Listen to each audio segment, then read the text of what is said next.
Good morning বন্ধুরা, সবাইকে সকালের শুভেচ্ছা। দেখো, আমি একটি পাত্রের মধ্যে একদম ক্লিন ওয়াটার রাখছি।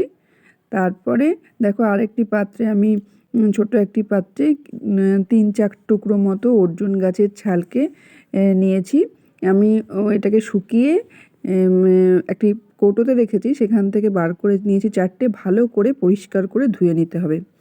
তারপরে তুমি যে সাদা বড় বোলটার মধ্যে আমি ফ্রেশ ওয়াটারটা রেখেছি, তার মধ্যে এই 4 টুকরো মতো অর্জুন গাছের ছালটা তুমি দিয়ে ওভারনাইট রেখে দাও।